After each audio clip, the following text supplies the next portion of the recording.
સરકારી ઇન્સ્યોરન્સ કંપનીઓ સાથે જોડાયેલા મોટા સમાચાર આવ્યા છે। સરકારી ઇન્સ્યોરન્સ કંપનીઓની સમીક્ષાથી જલ્દી જ મોટી બેઠક થવા જઈ રહી છે। વધારે વિગત લઈએ સંવાદદાता लक्ष्मण रॉय पासेથી।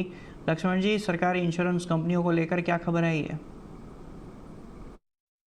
देखिए, मुझे जो सूत्रों से जानकारी मिली है उसके मुताबिक सरकारी जनरल इंश्योरेंस कंपनियों की सेहत की समीक्षा के लिए जल्द एक महत्वपूर्ण बैठक बुलाई जाएगी। और ये बैठक इसलिए बुलाई जाएगी ताकि इसके लिए जो भी ज़रूरी प्रावधान मुझे किया जाना है तो बजट सत्र से पहले इसके ज़रूरी प्रावधान किया जाए। क्यों किए जाएंगे ये बताऊँ आपको। दरअसल 3 सरकारी इंश्योरेंस कंपनी है, नेशनल इंश्योरेंस, ओरिएंटल इंश्योरेंस और यूनाइटेड इंडिया इंश्योरेंस, जो जनरल इंश्योरेंस सेक्टर की तीनों कंपनियाँ हैं। इनकी सेहत की पहले समीक्षा की जाएगी। समीक्षा करके ये देखा जाएगा कि इनको क्या अभी और अतिरिक्त कैपिटल की जरूरत है क्या। अगर कैपिटल की जरूरत है तो कैपिटल इन्फ्यूजन का प्रावधान बजट में किया जाएगा।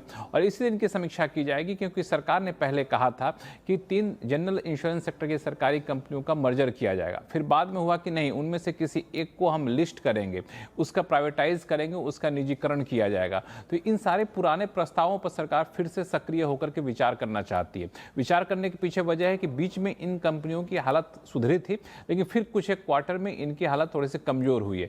अब सरकार चाहती है कि इनकी हालत को सुधारा जाए। सुधारा क्यों जाए? क्योंकि इंश्योरेंस बिल सरकार जैसे ही पास करेगी तो इंश्योरेंस सेक्टर में बहुत सारे संभावनाएं खुल जाएंगी और उन संभावनाओं का, उन रास्तों का कैसे फायदा पहुंचाया जाए इन कंपनियों को, इसका जो है एक विकल्प दिया जाए, उस हिसाब से कंपनियों को ढाला जाए। इसलिए बैठक काफी महत्वपूर्ण मानी जा रही है। और उस बैठक के बाद आगे की रूपरेखा तय की जाएगी कि आखिर इन तीनों जनरल इंश्योरेंस कंपनियों में किस तरह से आगे बढ़ना है, कब उन्हें लिस्ट कराना है, किसी एक का निजीकरण किया जाना है या फिर हमें मर्जर की तरफ आगे बढ़ना है। तो ये बैठक इस लिहाज से काफी महत्वपूर्ण साबित हो सकती है।